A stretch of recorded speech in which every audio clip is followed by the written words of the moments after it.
다 같이 주기도문 드리심으로 새벽 예배로 나아가도록 하겠습니다. 하늘에 계신 우리 아버지, 아버지의 이름을 거룩하게 하시며 아버지의 나라가 오게 하시며 아버지의 뜻이 하늘에서와 같이 땅에서도 이루어지게 하소서. 오늘 우리에게 일용할 양식을 주시고 우리가 우리에게 잘못한 사람을 용서하여 준 것 같이 우리 죄를 용서하여 주시고 우리를 시험에 빠지지 않게 하시고 악에서 구하소서. 나라와 권능과 영광이 영원히 아버지의 것입니다. 아멘. 찬송가 199장 함께 찬송하겠습니다. 찬송가 199장입니다.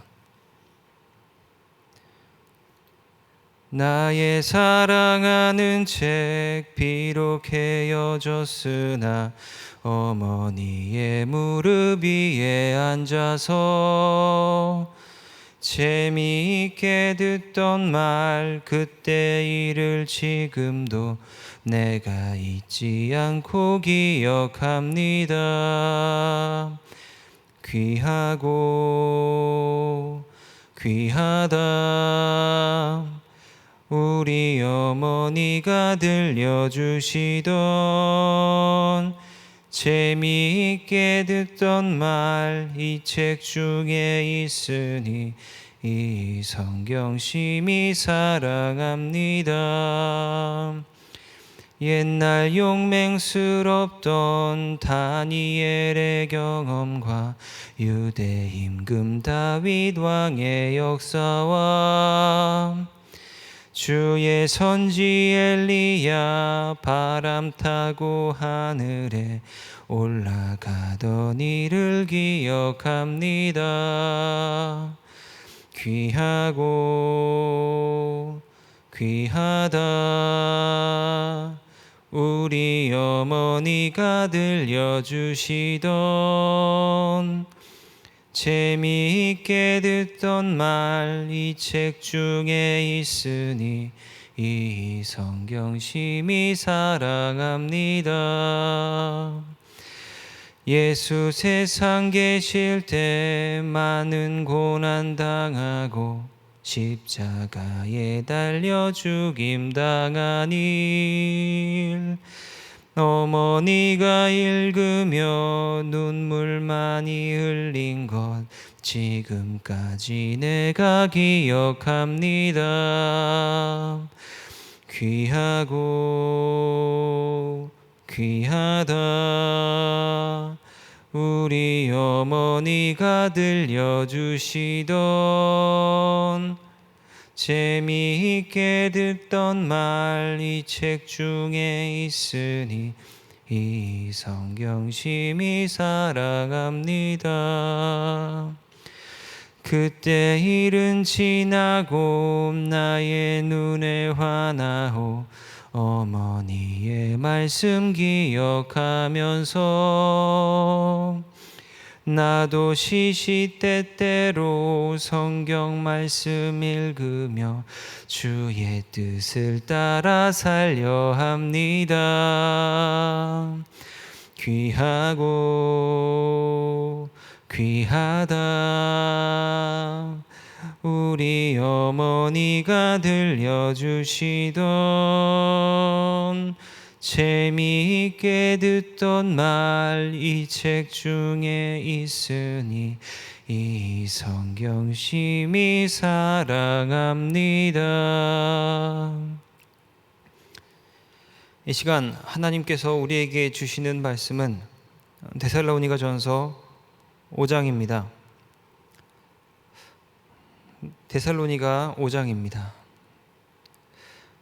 데살로니가전서 5장을 찾으셨으면 14절에서 23절을 제가 봉독하겠습니다. 또 형제들아 너희를 권면하노니 게으른 자들을 권계하며 마음이 약한 자들을 격려하고 힘이 없는 자들을 붙들어주며 모든 사람에게 오래 참으라. 삼가 누가 누구에게든지 악으로 악을 갚기 하지 말고 서로 대하든지 모든 사람을 대하든지 항상 선을 따르라. 항상 기뻐하라. 쉬지 말고 기도하라. 범사에 감사하라. 이것이 그리스도 예수 안에서 너희를 향하신 하나님 뜻이니라. 성령을 소멸하지 말며 예언을 멸시하지 말고 범사에 헤아려 좋은 것을 취하고 악은 어떤 모양이라도 버리라. 평강의 하나님이 친히 너희를 온전히 거룩하게 하시고 또 너희의 온 영과 혼과 몸이 우리 주 예수 그리스도께서 강림하실 때에 흠없게 보존되기를 원하노라. 아멘. 기도하겠습니다. 사랑이 많으신 하나님, 이렇게 새벽 예배에 나와 예배 드릴 수 있게 해주심에 참 감사를 드립니다. 소망이 없는 세상에서 하나님만 의지하며 주님 앞에 무릎을 꿇습니다. 우리의 무릎을 기억하사 우리의 삶의 모든 문제들을 해결하여 주시고 그것으로 우리의 믿음이 성장하며 하나님께 영광 돌릴 수 있는 힘을 얻게 하옵소서. 말씀이 우리의 양식이 되며 찬양이 우리의 음료가 되게 하옵소서. 주님, 예물로 함께하는 하나님의 백성이 있습니다. 그들의 손길을 기억하사 그들의 삶에 기쁨이 가득하게 하시고 하나님의 은혜가 넘쳐 흐르게 하옵소서. 하지만 삶이 참 어려워 예물로 함께하지 못하는 하나님의 백성들도 있사오니 그들의 마음을 위로하여 주시고 더 큰 하나님의 선물로 주님께 드릴 수 있도록 주님, 그들에게 자비와 긍휼을 베풀어 주시옵소서. 그들의 삶에 하나님의 선물이 넘쳐날 수 있도록 인도하여 주시옵소서. 이 새벽 예배의 모든 시종을 주님께 의지하오며 주 예수 그리스도의 이름으로 간절히 기도합니다. 아멘. 오늘 함께 말씀을 나눌 설교의 제목은 질문이 있습니다 라는 제목으로 말씀을 나눠보겠습니다. 하나님께서는 우리의 평안이 되십니다. 늘 불안과 어려움에 허덕이며 사는 이 세상의 섭리는 유일한 평안 하나님만 바라보게 합니다. 실제로 요즘 이슈가 되는 병적인 삶의 요소들을 말씀드려 보겠습니다. 지금부터 제가 말씀드리는 이 불안의 모습들은 단지 세상에 국한된 것만이 아닙니다. 신앙의 삶을 살아가는 하나님의 백성들에게도 적용되는 불안의 삶입니다. 여러분께서 생각하시기에 우리 삶의 불안 요소가 무엇을 만들어낸다고 생각하십니까? 여러분은 불안하셔서 어떠한 행동을 하시며 삶의 어떤 모습으로 삶을 이어나가고 계십니까? 다양하게 있을 겁니다. 나쁜 습관, 중독, 도피, 정말 많은 것들이 있겠죠. 가장 기본적으로 이 불안에 나타나는 것들은 무엇이라 할 수 있을까요? 가장 기본적으로 말입니다. 가장 기본적으로 나타나는 습관은 바로 질문입니다. 불안은 질문을 만들어냅니다. 이해할 수 없는 세상 또는 신앙과 나의 삶의 차이를 물어보는 것이죠. 하나님께 질문하는 겁니다. 또는 전문가에게 질문하는 겁니다. 그래서 우리의 불안을 무마하죠. 그래서 우리는 오늘 불안과 해결을 논하고자 할 때에 생기는 그때 도출되는 많은 사람들이 하는 질문을 다양하게 나눌 것입니다. 오늘의 말씀은, 오늘의 설교는 질문으로 가득할 것입니다. 한번 잘 귀 기울여 들어보시길 바랍니다. 여러분 또는 여러분이 받을 법한 질문일 수도 있을 겁니다. 또는 여러분께서 직접 하시는 고민일 수도 있을 겁니다. 지금부터 불안에서 오는 질문들을 나누어 보겠습니다. 함께 답하며 오늘 말씀 가운데 질문의 은혜를 받아보시길 기원합니다. 먼저 세상의 불안 요소입니다. 이 질문은 대한 기독교 서회에서 출판한 신학이 있는 묵상이라는 책을 참고하여 나누는 것입니다. 수많은 사람들이 가지고 있는 걱정과 불안 그리고 궁금증을 다양하게 담아낸 책이죠. 그 안에 적힌 내용을 말씀드립니다. 많은 내용이 있지만 그 중에 몇 가지만 말씀드리겠습니다. 이런 질문이 있었습니다. 사람에게 정해진 운명이 있나요?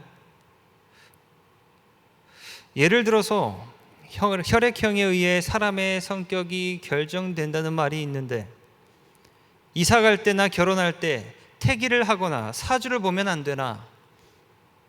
정말 인간에게는 주어진 운명이 있는가? 라는 질문을 합니다. 이런 질문이 왜 나옵니까? 미래에 대한 불안에서 나옵니다. 여러분은 어떻게 생각하십니까? 혈액형별 사람 분류, 사주팔자, 전보기, 타로 등 이 모든 것은 불안한 삶을 예방하는 방어 기제에서 나오는 것이며, 사단은 이를 통해 자신의 이름을 주장하려고 듭니다. 광명의 천사로 등장하기도 하고 인간의 논리와 상식을 이용하여 하나님에게서 멀어지게 하죠. 운명론, 결정론을 발달시킵니다.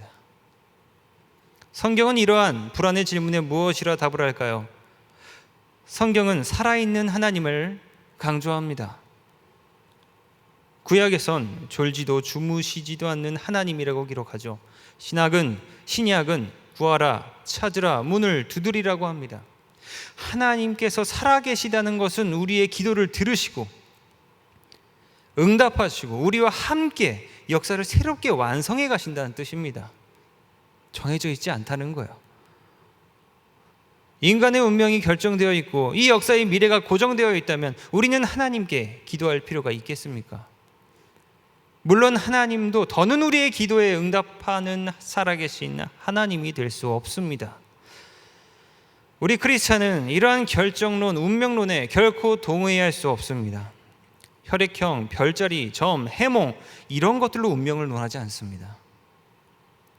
우리는 오직 기도하고 하나님의 뜻을 찾고 우리의 삶을 개척해 나가는 사람들이죠.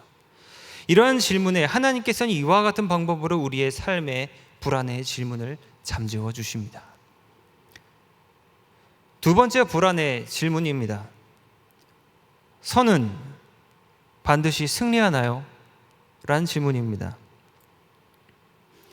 부정한 재물로 윤택한 생활을 하는 사람과 정직하고 성실한 사람이 가난한 것을 볼 때 혼란이 온다 합니다. 타인에게 상처를 주고 양심을 속이고 돈이나 권력을 추구하는 사람이 사회에서 성공하는 것을 어떻게 받아들여야 할지 모른다는 겁니다. 혼란이 오고 불안이 온다 합니다.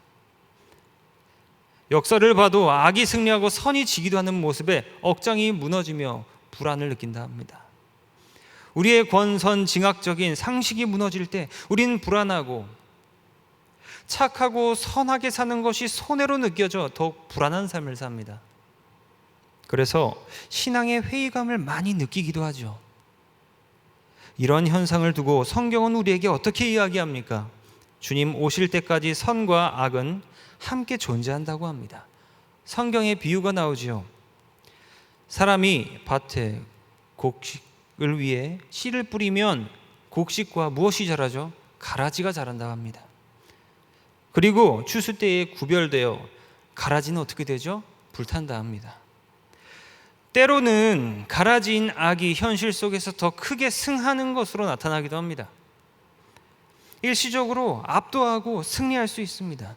인간의 힘으로는 악을 완전히 이기지 못하는 이 현실을 직시해야 합니다. 가라지 비유가 선이 늘 항상 악을 이기는 것이 아니라는 사실을 보여줍니다. 그래서 악이 기승을 부리더라도 시험에 빠져서는 안 됩니다. 기독교인들이 반드시 악을 이기고 승리한다는 권성징악적인 생각은 맞지 않습니다. 이러한 이유로 신앙의 회의감, 하나님에 대한 회의감을 가질 수 있습니다. 하지만 걱정하지 마십시오. 결국 하나님의 때에 불살라집니다. 세상에서 우리가 인간의 옷을 입고 있어서 부족하여서 한계가 있어서 인간의 제한과 한계가 있는 이 상태에서는 악이 선을 이길 수 있습니다. 악을 이길지 못할 때가 있지만 결국 하나님의 예정의 때에 악은 선을 절대로 이길 수 없습니다. 따라서 우리는 늘 하나님 나라를 소망하고 우리의 신앙을 굳게 지키며 살아가야 합니다. 이러한 신앙의 회의를 통하여 우리의 삶은 어떻게 되죠? 불안합니다. 평안한 삶을 갈망합니다. 이렇게 또 하나님께서는 우리의 불안을 잠재워 주십니다. 세 번째 불안의 질문입니다. 삶이 도대체 뭔가요? 이 안에는 이러한 난제들이 있었어요. 성경의 인생과는 어떠한가? 절대자 하나님에게 인간은 한갓 미물에 지나지 않는가?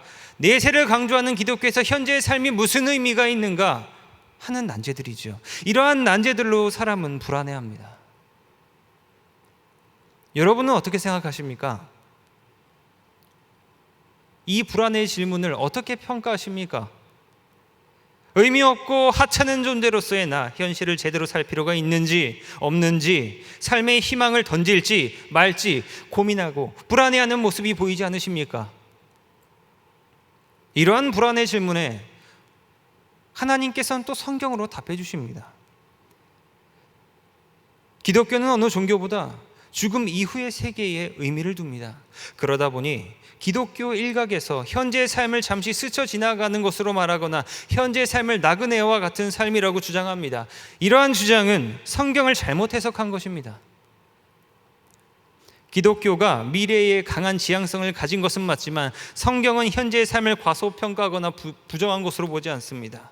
미래와 현재 함께 중요한 위치를 차지합니다. 미래에 대한 의미를 두면서 현재를 판단하는 것은 허무주의입니다. 예수님께서는 현재의 역사 속으로 성육신하여 들어오셨습니다. 미래의 어떤 시점에서 우리를 기다린 것이 아닙니다.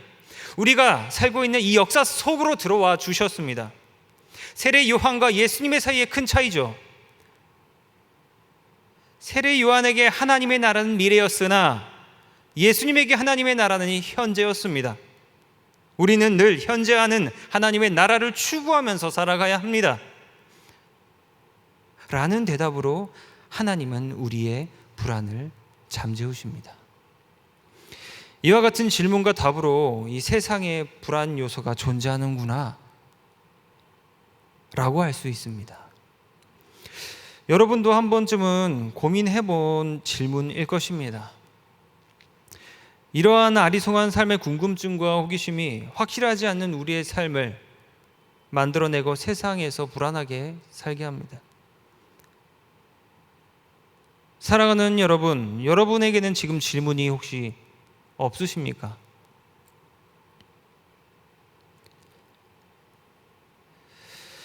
지금까지 말씀드린 질문들 이외에도 참 많은 질문들이 존재할 것입니다. 세상에서 불안을 뿌리로 하여 나타나는 이 불안의 현상들, 질문들, 이것은 비단 세상에 국한될까요? 아닙니다. 신앙생활 내에서도 발생합니다. 왜냐? 신앙생활이 확실하지 않기 때문이죠. 신앙생활도 확실하지 않은 것이 너무 많은 겁니다. 딱 세 가지의 질문을 함께 나누어 보겠습니다. 이 질문들에 여러분의 삶을 비추어 보십시오. 신앙의 불온 요소를 말씀드립니다. 첫째, 은혜는 인간의 책임을 무가치하게 만들지 않나요? 라는 질문이었어요. 은혜로 구원받는다면 인간은 아무런 책임이 없습니까? 여러분은 어떻게 생각하십니까? 우리는 무엇이라고 답할 수 있겠습니까? 이렇게 답할 수 있습니다. 은혜는 결코 인간의 노력을 무가치하게 만들지 않습니다. 이러한 생각은 아직 은혜를 체험하지 못한 사람의 태도입니다. 우리가 은혜를 알게 될 때 우리는 하나님의 소명 속으로 들어가게 되고 그 소명에 따른 책임이 무엇인지 알게 됩니다. 그 책임과 소명을 알게 된 사람은 결코 방관자로서 가만히 있을 수 없습니다. 이웃을 향해 나아가게 되죠. 라고 답할 수 있겠죠. 두 번째 질문입니다. 믿음은 인간의 노력으로 얻을 수 있나요? 여러분은 어떻게 생각하십니까? 믿음의 혼돈으로 인한 불안의 질문이에요. 어떻게 하면 질 좋은 믿음을 가질 수 있나요? 믿는다고 하면서 종종 좌절되거나 낙심할 때가 있는데, 이럴 땐 도대체 어떻게 해야 한다는 말입니까? 여러분은 무엇이라 대답하시겠습니까? 각자가 준비한 대답이 모두 있을 것입니다. 성경을 보면 믿음은 인간의 노력에 의해 주어지는 것이 아닙니다. 하나님의 영역입니다. 은혜이고 선물입니다. 그리고 이는 하나님이 주셨기 때문에 거룩합니다. 따라서 자랑할 수 없습니다. 자신의 노력이 아니기 때문입니다. 이러면 또 누군가 물어볼 거죠.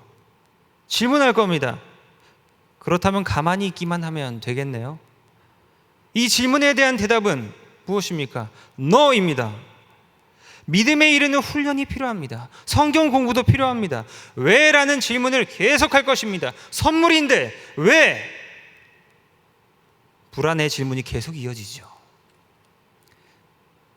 그 이유는 얻기 위해서가 아닙니다. 우리의 노력을 보시고 그 사람에 맞는 시기에 각자의 분량에 따라 믿음을 허락하십니다. 노력의 모습을 보시고 허락하심 속에서 인간에게 주어진다는 것입니다. 외침과 부르짖음 속에서 하나님에 의해서 오는 것입니다. 외침과 부르짖음 속에서. 그래서 하나님께서는 우리에게 믿음을 구하라 하십니다. 성경에 나옵니다. 누가복음 17장 5절입니다. 사도들이 주께 여짜오되 우리의 믿음을 더하소서. 방금 이야기한 믿음의 질문에 대해 정확한 정의가 내려지지 않는다면 우리는 어떠한 상태가 될까요? 또 불안한 상태가 될 겁니다. 마지막 불안의 질문입니다. 정말 많은 사람들이 물어봤다고 하네요. 사탄은 어떤 존재입니까? 사탄은 어떤 존재입니까? 라는 질문이었어요. 여기에 속한 또 난제들이 있죠. 모든 사건 뒤에는 귀신이 있나요? 몸이 아픈 것과 사탄은 연관이 있나요? 인간의 힘으로 사탄을 이길 수 있나요? 이와 같은 불안의 질문에 우리는 무엇이라 답할 수 있습니까? 모든 일의 배후에 사탄이나 마귀의 장난이 있다고 주장하는데 이것은 마귀론입니다. 이단입니다. 잘못된 것이죠. 또 하나, 사탄의 존재. 사탄을 하나님과 대적할 수 있는 인격적이고 신적인 존재로 볼 수는 없습니다. 사탄을 존재론적으로 받아들이면 성경의 신관과 충돌이 일어나게 되어 있습니다. 성경의 신관은 무엇입니까? 나 외에 다른 신은 없다입니다. 오직 주 예수님 한 분뿐입니다. 삼위일체 하나님 외에 다른 신은 없습니다. 사탄은 하나님과 같은 차원에서 있는 신이 아닙니다. 태초부터 하나님 외에 다른 신, 즉 사탄이 있었다고 볼 수 없습니다. 하나님 외에는 모두 우상이고 필적되지 못합니다. 사탄이 원래 존재한 것이 아니라면 어디서 왔나요? 라는 질문이 또 이어질 것입니다. 이런 불안의 질문이 계속 이어집니다. 가장 많이 하는 질문이기도 하죠. 사탄을 하나님의 피조물로 보려는 사람이 많이 있습니다. 그러나 악의 실체로서 사탄을 창조하셨다고 볼 수 없죠. 그러면 사악한 하나님이 되고 맙니다. 다만 사탄은 역사의 진행 중에 인간에 의해 체험된 어떤 힘이라고 할 수 있습니다. 사탄은 인간의 무책임성, 자유의 잘못된 오용, 선사의 타락이라고 표현되는 어떤 영적인 혼돈, 그리고 그 외에 우리가 다 알지 못하는 신비한 요소들이 복합적으로 나타난 현상입니다. 이 복합적인 요소와 현상이 인간에게는 사탄이라는 다양한 형태로 경험되었습니다. 사탄은 악으로 경험되는 어둠의 힘이라고 정의할 수 있습니다. 이 악의 힘에 대해 잘 대처하고 이겨나가는 것이 중요합니다. 사탄은 하나님의 통치를 거부하는 악한 힘입니다. 베드로도 잘못된 판단을 했을 때 그 순간은 사탄으로 묘사되었습니다. 그러므로 사탄은 밤에 이상한 모양으로 나타나는 환영이나 인간에게 들어가서 발작을 일으키는 것으로 보는 것은 아주 순진한 생각입니다. 사탄은 예수 그리스도의 복음 앞에서 힘을 상실합니다. 하나님의 통치가 선포될 때, 예수 그리스도의 십자가가 선포될 때, 우리가 그리스도를 믿는 믿음으로 맞설 때 사탄은 사그라드는 존재입니다. 따라서 우리는 사탄의 힘을 제거하는 주님의 전신갑주를 입은 전사의 역할을 감당해야 합니다. 지금까지의 이 질문들, 신앙생활 가운데 사탄의 존재가 모호하여 불안 가운데 하는 질문이었습니다. 지금까지 우리가 나눈 질문과 성경의 대답같이 우리의 질문이 하나씩 해결될 때 우리는 어떻게 되었습니까? 제가 여러분께 드린 불안의 질문들을 하나씩 말하고 답하고 말하고 답하고 정의할 때 하나하나의 확신이 들으셨을 겁니다. 결국 이런 질문들이 하나님 말씀에 준하여 대답되고 정의될 때, 내 삶에서 그리 될 때 우리의 믿음은 성장합니다. 하나님과 가까워집니다. 불안은 사그러듭니다. 평안이 옵니다. 불안이 만들어낸 질문이 하나씩 해결될 때마다 우리는 더욱 평온하고 안정된 상태가 될 수 있다는 것입니다. 그렇습니다. 지금까지 본 것 같이 불안 요소는 세상에만 있는 것은 아닙니다. 세상이라고 해서 불안을 만들어내는 것이 아니란 거예요. 사람이라면 응당 불안의 삶을 살도록 지음받았습니다. 그리고 질문의 존재로서 지음받았습니다. 그렇다면 왜 불안과 질문의 존재들로 지음받았을까 생각해 보신 적 있으십니까?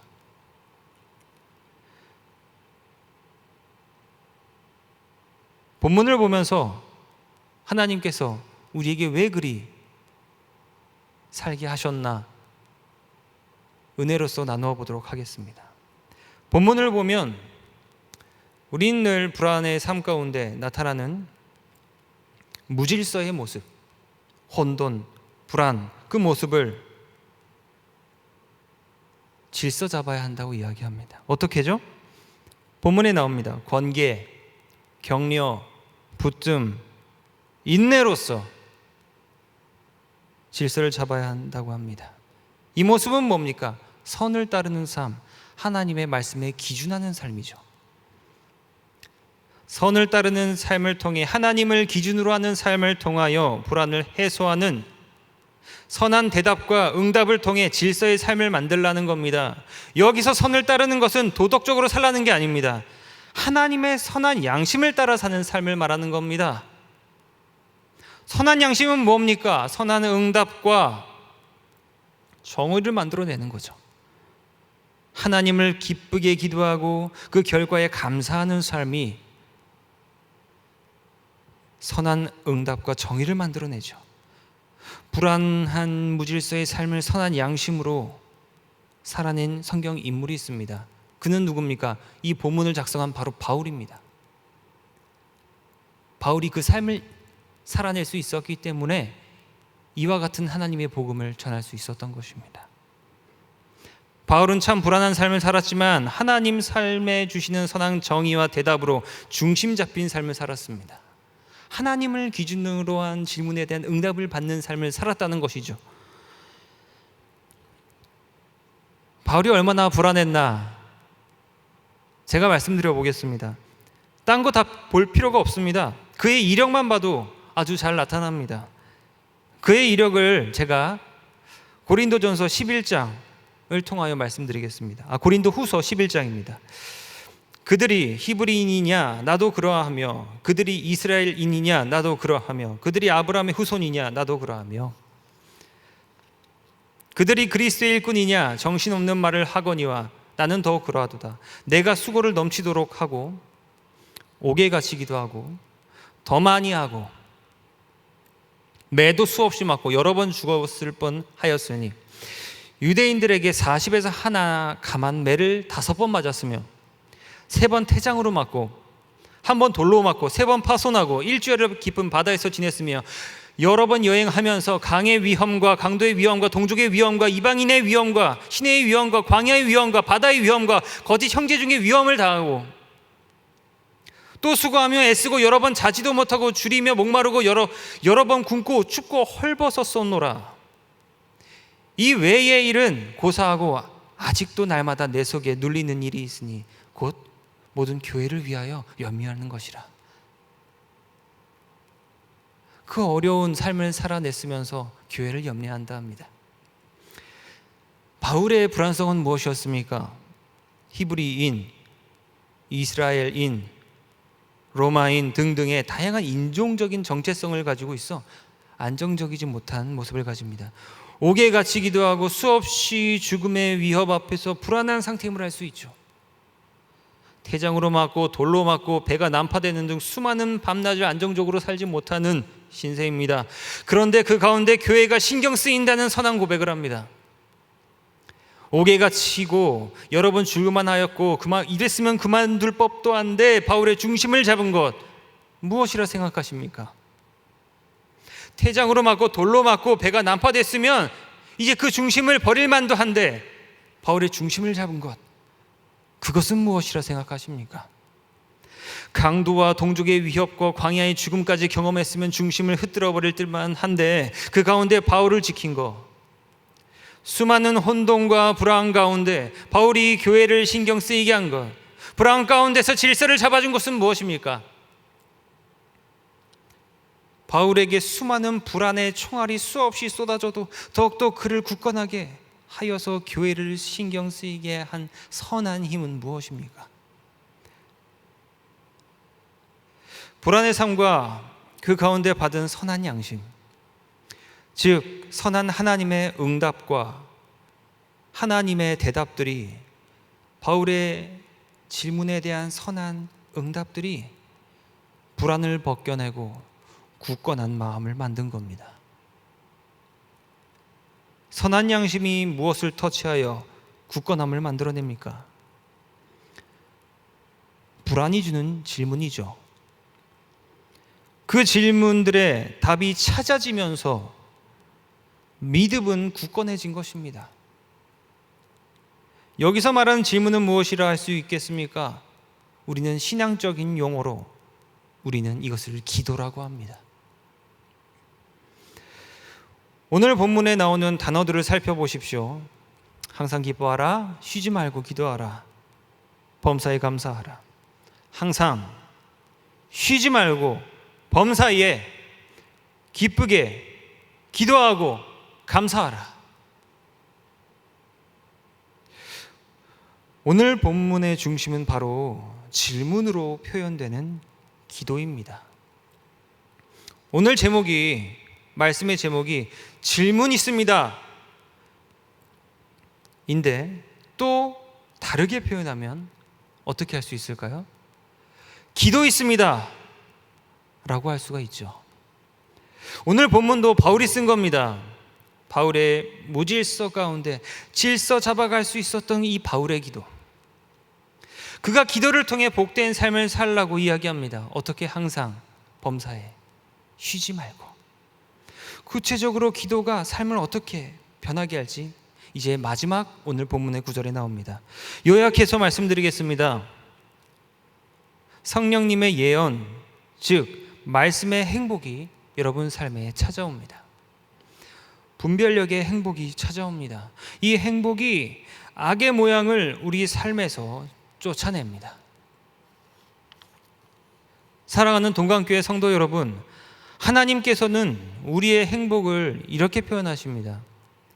평강의 하나님이 친히 너희를 온전히 거룩하게 하시고 또 너희의 영과 혼과 몸이 우리 주 예수 그리스도께서 강림하실 때에 흠없게 보존되는 것이라고 말입니다.